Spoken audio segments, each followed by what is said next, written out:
El mensaje de hoy lleva por título Un rey humilde. No hace mucho, para ser específico, el día domingo, me encontraba en la ciudad de Quito, en el lado norte del Comité del Pueblo. De pronto, ah, el, el tráfico eh, se puso más pesado. No, yo no sabía por qué, así es que tuve dificultad para poder encarrilarme eh, hacia el sur, a donde iba. Y entonces, a medida de que fui avanzando con mi auto, eh, noté que había gente que andaba a pie. Todavía estaba perdido, ¿no? Andaban con una especie de palmas, ¿no? Todavía no identificaba, yo dije, debe ser alguna procesión, pero no identificaba todavía en qué fecha estábamos viviendo, ¿no? Yo pensé que Semana Santa todavía estaba para más adelante, ¿no?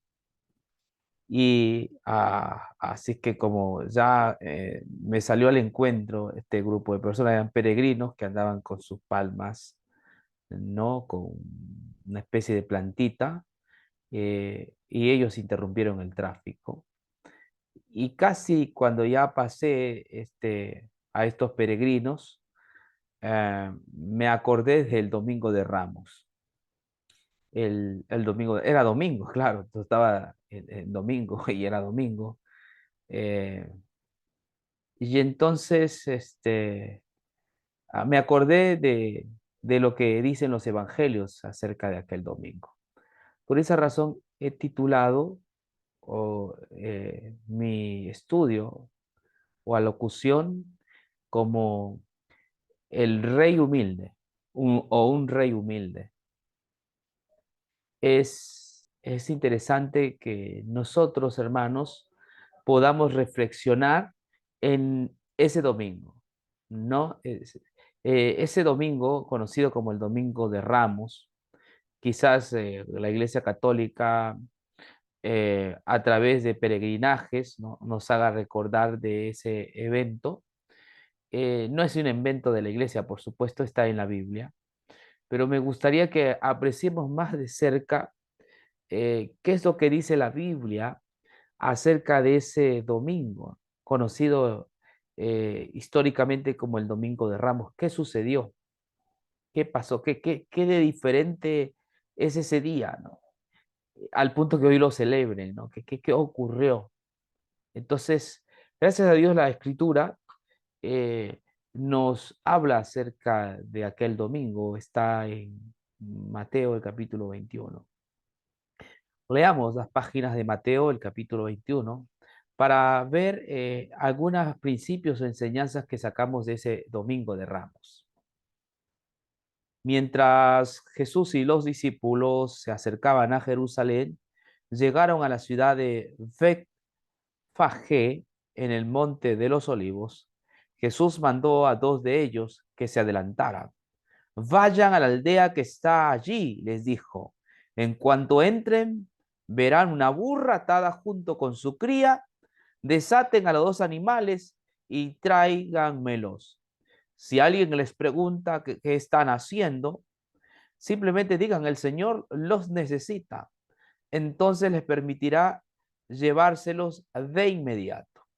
Eso ocurrió para que se cumpliese la profecía que decía: dile a la gente de Jerusalén, mira, tu rey viene hacia ti, es humilde y llega montando en un burro, montado en la cría de una burra, es decir, era pequeño el animal, todavía era chúcaro, no, nadie lo había montado. El primero que lo montó es Jesús.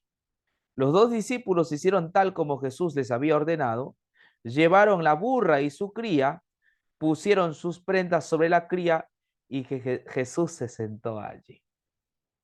Impresionante, ¿no?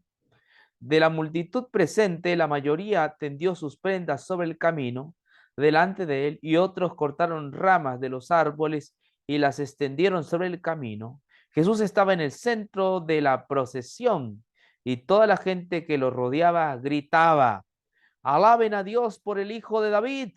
Bendiciones al que viene en el nombre del Señor. Alaben a Dios en el cielo más alto. Toda la ciudad de Jerusalén estaba alborotada a medida que Jesús entraba. ¿Quién es este?, preguntaban. Y las multitudes contestaban: es Jesús, el profeta de Galilea. Jesús entró en el templo y comenzó a echar a todos los que compraban y vendían animales para el sacrificio, volcó las mesas de los cambistas y las sillas de los que vendían palomas. Les dijo: las escrituras declaran, mi templo será llamado casa de oración, pero ustedes lo han convertido en una cueva de ladrones.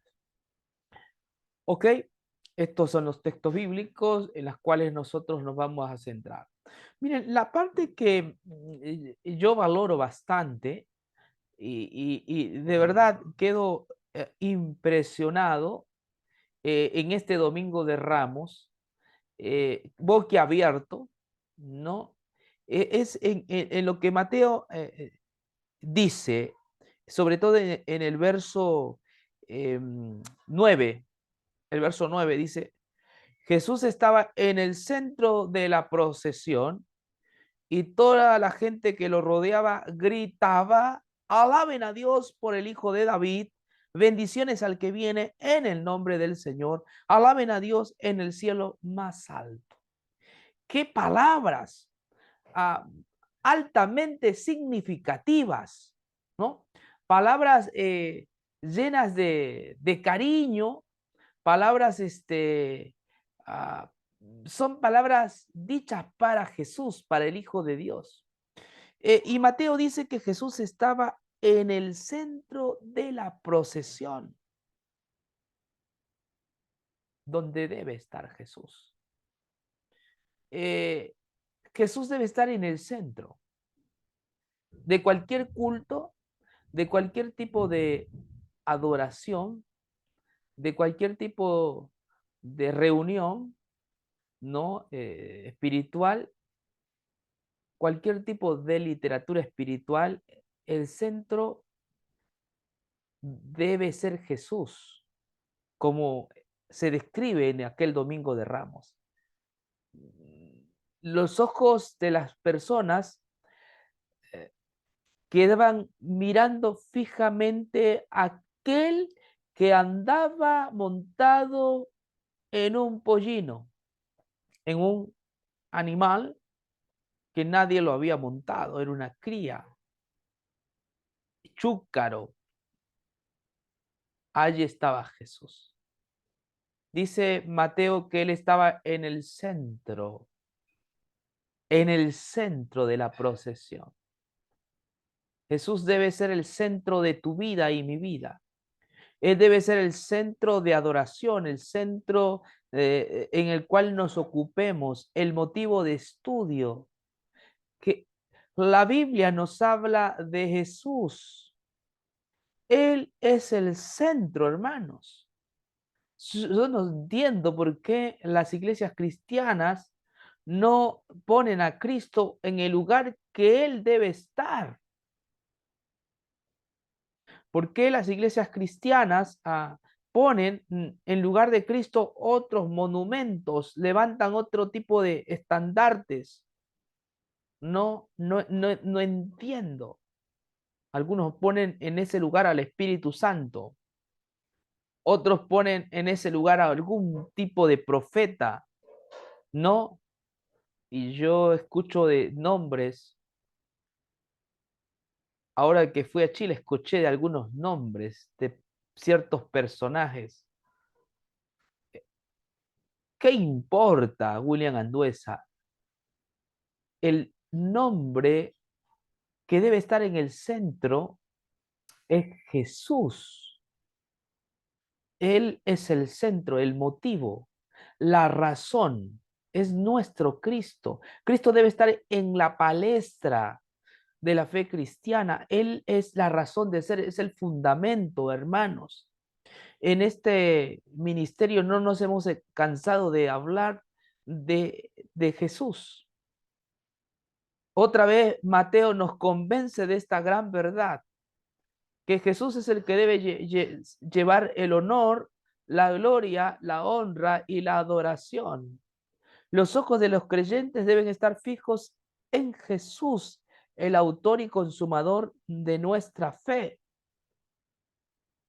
No entiendo a los cristianos cómo pierden de vista rápidamente a Jesús y ocupan el lugar de Cristo con otras cosas superfluas, banales, que no dan esperanza al alma agobiada, que no redimen, que no salvan. No entiendo a los cristianos. ¿Por qué ponen otros personajes en lugar del Cristo de la Biblia, el Cristo de la historia, el Cristo de Belén, el Cristo de Nazaret, el Cristo del Calvario, el Cristo de Palestina? Yo no entiendo, de verdad les digo a los cristianos que no han captado la gran verdad de que Cristo es el fulcro de la teología, es el centro nervioso de la Biblia, es la columna vertebral, es el fundamento, es el cimiento. No, ¿nos cansamos acaso de hablar de aquel que es todo bondad, de aquel que es todo misericordia? ¿Por qué poner otros personajes? Nosotros somos solo instrumentos, la iglesia es solo un instrumento. Hay mucho que aprender, hermanos, del primer domingo de Ramos. Hay muchas cosas que se nos revelan. Dicho lo dicho, el texto menciona que Jesús iba con sus discípulos y dice que se acercaba a Jerusalén. Jerusalén, ¿no? El centro de adoración de los judíos. Ellos cuando llegan a una ciudad, Betfagé, en el Monte de los Olivos, Jesús manda a dos de ellos, de sus discípulos, que se adelantaran. Vayan a la aldea que está allí, les dijo, en cuanto entren, verán una burra atada junto con su cría. Desaten a los dos animales y tráiganmelos. Si alguien les pregunta qué están haciendo, simplemente digan, el Señor los necesita. Entonces les permitiré llevárselos de inmediato. La primera cosa que aprendemos del primer domingo de Ramos. Jesús, como rey, no tiene escrito su ley en un papel, en tablas de piedra. Aquí no hay una ley escrita, pero la gente le obedece. Interesante. La gente le obedece. Porque cuando manda a estos dos discípulos, no, y dice van a ir a ese lugar, van a ver allí en esa aldea, ¿no? Una burra atada con sus crías. Y entonces ustedes lo que van a hacer es desatarla y tráigamelo. Y si alguien pregunta, este, simplemente digan, el Señor los necesita. Simplemente digan, el Señor los necesita. La ley de Dios no está escrita en tablas de piedra. El Evangelio nos enseña que la ley está escrita en el corazón, ¿no? Esta es obediencia. Este señor, que era dueño de la burra, ¿no? Y de las crías, cuando le dijeron que el Señor los necesita, se los entregó. Esto es obediencia por amor. Esto es de gracia. No es una obediencia porque la ley lo dice. Es obediencia porque el Señor lo necesita. No es una obediencia porque la ley me amenaza de castigarme, sino porque el rey lo necesita. Esto es una ley que está escrita en el corazón. Cuando el rey lo necesita, yo estoy allí. Cuando el rey lo necesita, entonces está mi apoyo. Este hombre está apoyando a Dios. El mensaje es, el Señor lo necesita. Eso es todo. Cuando el Señor lo necesita, ah, eso llega más al corazón que otra cosa.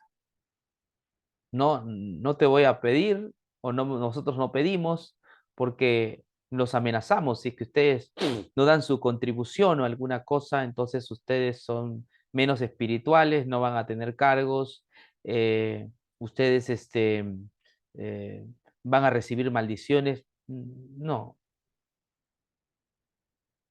el Señor los necesita, punto. Y este hombre, a quien no sabemos quién era su nombre, le entregó. Si el Señor lo necesita, yo lo entrego. Ujú. No me hago problema, porque la ley está escrita en el corazón de las personas. Otra cosa, una vez que el Señor llevan la burra, ¿no?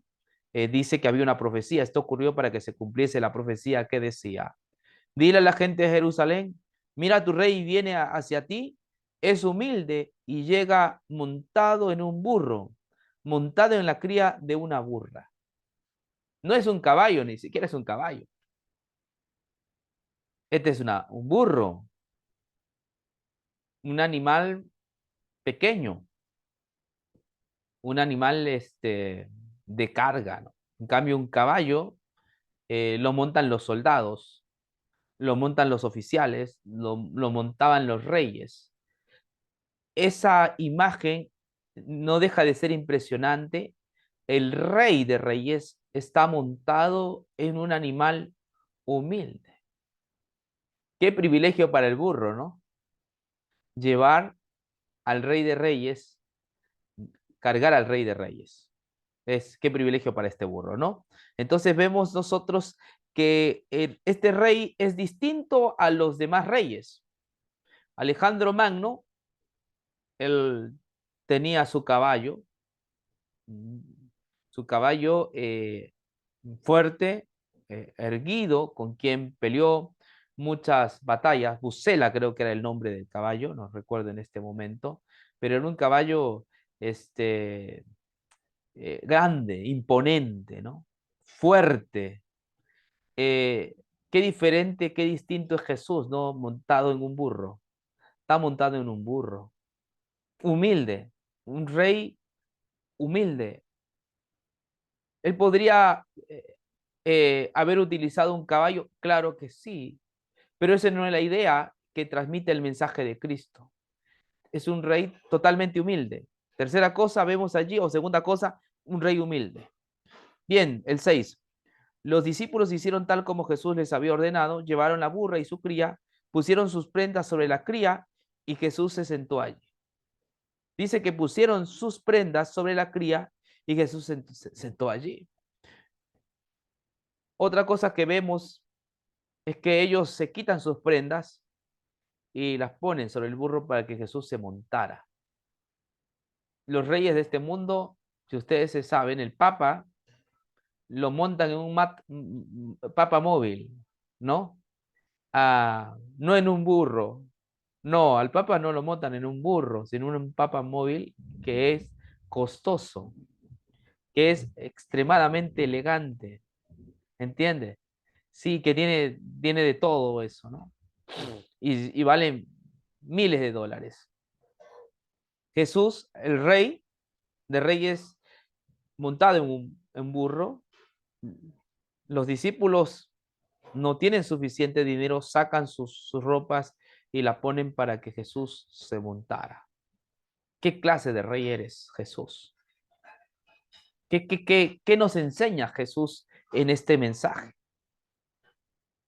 Los reyes de esta tierra no son así, por supuesto que no. Sigamos viendo. Dice así. De la multitud presente, la mayoría tendió sus prendas sobre el camino delante de él, y otros cortaron ramas de los árboles y los extendieron sobre el camino. Jesús estaba en el centro de la procesión y toda la gente que lo rodeaba gritaba, alaben a Dios por el Hijo de David, bendiciones al que viene en el nombre del Señor, alaben a Dios en el cielo más alto. Fíjese, la gente también se quitan sus ropas, sus túnicas o ropas o prendas y la tienden como, como alfombras, ¿no? Para que pasara el rey, sus prendas sobre el camino delante de él, y otros cortaron ramas de los árboles y las extendieron sobre el camino. Jesús estaba en el centro de la procesión y toda la gente que lo rodeaba. ¿Saben quiénes son los seguidores de Jesús? Gente humilde. Cómo la iglesia ha cambiado, ¿no? Hace poco una hermana me escribió, ¿no? Y me decía por qué nosotros no tenemos grandes catedrales, no grandes iglesias, mega iglesias. ¿Por qué la gente que no predica el evangelio, los falsos apóstoles, tienen catedrales? Es sencillo, le dije a la hermana. Es porque ellos fomentan el miedo para que la gente vaya ahí, ¿no? O los milagros y la gente va ahí. Es una técnica que ellos tienen para atraer a la gente. Pero miremos al Rey de Reyes, al que ellos dicen que sirve. Está montado en un burro. Además de eso, sus súbditos son personas de distintas clases. Sus súbditos, en su mayoría, vemos allí, eran gente pobre.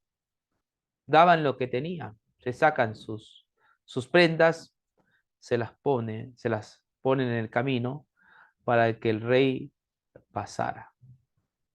Yo me estaba preguntando, ¿y dónde están los soldados? Si es un rey, debe tener sus soldados. Me pregunto, ¿y dónde están las espadas? Si es rey, ¿dónde están las espadas? ¿Dónde están los soldados? Es que recuerden que el reino de Cristo no es de este mundo. El reino de Cristo es diferente. A veces la iglesia ha habido ocasiones que quiere ser muy parecido al reino de este mundo, pero el reino de este mundo es distinto. ¿Sabes por qué se caracteriza el reino de este mundo? Por la sencillez. ¿Me entiendes? Se caracteriza por la sencillez. Ahora, no necesariamente la sencillez quiere decir pobreza, ¿no? Pero es la sencillez que hoy hemos olvidado en este tiempo, ¿no? Es sencillo. Jesús no necesita de tanto ornamento, de tanta estructura, ¿no? Hay templos hoy día bastante suntuosos, brillantes, pero no está Jesús allí. No está en esos grandes edificios, ¿no? Jesús puede estar en una paspala, Jesús puede estar en un parque, y allí va a estar Jesús siendo predicado, como lo vemos aquí, ¿no? No veo espadas. Los reyes de la tierra usan la espada. Hace poco el gobierno de Ecuador no autorizó que los ecuatorianos podemos usar armas para protegernos de la inseguridad. No sé cuán bueno sea esto. No sé cuál es el alcance, a dónde nos va a llevar, probablemente una anarquía. No sé si los ecuatorianos están preparados psicológicamente para usar armas como defensa, no lo sé. Lo que sí sé es que yo no voy a usar un arma, yo voy a usar la palabra de Dios. Punto. El reino de Cristo es un reino espiritual. No hay soldados con armas.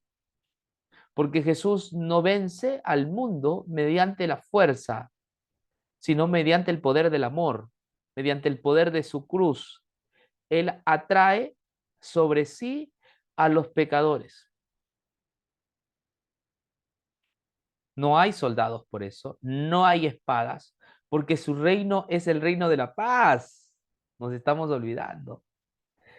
Ese es el reino de la paz. ¿Y sabes quiénes lo siguen? Son gente pecadora, son parias, son excluidos, son marginados. No, ahí no están los sacerdotes, sumos sacerdotes, esa gente de élite, ¿no? Esa gente que está en el templo vestido este, ah, eh, con trajes costosos. No, en el reino de Cristo hay gente humilde, son súbditos humildes que no tienen espada, no traen espada. porque ellos tienen a Jehová de los ejércitos sobre él, porque ellos tienen a Jehová de los ejércitos que pelea por ellos. No usan espadas, porque tienen delante a Jesús de Nazaret. Además, el reino de Jesús no es de este mundo, no es conforme a este mundo. No podemos igualar el reino de Jesús al reino de este mundo. El reino de Jesús es una clase distinta. El reino de Jesús es humilde. Su gente es gente pecadora. Son gente de distintas clases. Puede ser altas, ricas, no los margina nadie. Todos aquellos que quieren estar con Cristo lo pueden estar. Jesús no los va a echar fuera. El reino de Cristo es un reino para todos, pero no es un reino que se impone. Entiéndase, no es el reino de la espada, de la fuerza brutal, salvaje.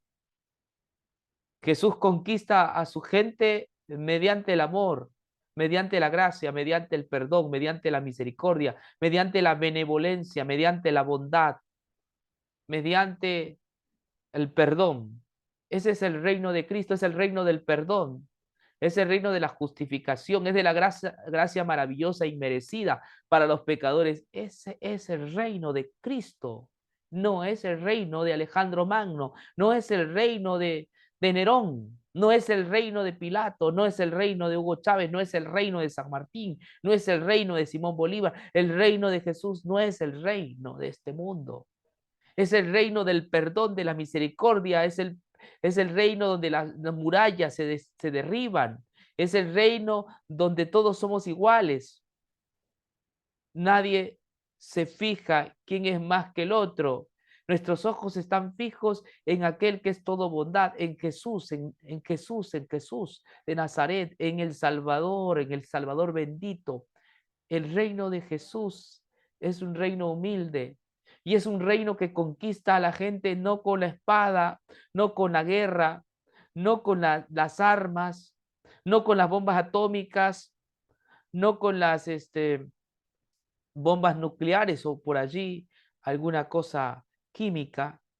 No, el reino de Cristo es un reino que atrae a la gente en base a su gracia, en base a su perdón, en base a su bondad, en base a su misericordia. Ese es el reino de Cristo. Algo más, dice así: alaben a Dios por el Hijo de David, bendiciones al que viene en el nombre del Señor, alaben a Dios en el cielo más alto. Alaben a Dios por el Hijo de David. Este es un rey, porque cuando hablamos de David estamos hablando de que Dios había prometido que la descendencia de David, la casa de David, no quedaría sin heredero. Está este rey. Es un reino permanente, hermano, duradero. No es un reino que va a claudicar, no es un reino que va a ser derrotado, no es un reino que tiene fin. El reino de Jesús es un reino eterno. Todos aquellos que se apoyan en la misericordia, en la justicia de Cristo, son parte de este reino, del reino de Dios, del reino de Jesús. Y el centro de este reino es Jesucristo, por supuesto. Alaben a Dios en el cielo más alto, dice. Finalmente, toda la ciudad de Jerusalén estaba alborotada a medida que Jesús entraba. ¿Quién es este?, preguntaba. Y las multitudes contestaban: es Jesús, el profeta de Nazaret de Galilea. El reino de Cristo es el reino en el cual alborota. Dice que la ciudad de Jerusalén estaba alborotada. Cuando se predica de Jesús, las iglesias se alborotan. Cuando se predica de Jesús, Pablo decía que es el escándalo, que él debía predicar, que la cruz era escándalo, que para otros era piedra de tropiezo. Así que sigamos predicando de Jesús, que Jesús alborota. Sigamos predicando de Jesús porque su reino es un reino de paz, es un reino eterno. Que Dios los bendiga, hermanos, y que sigamos confiando y dependiendo de Jesús. Amén.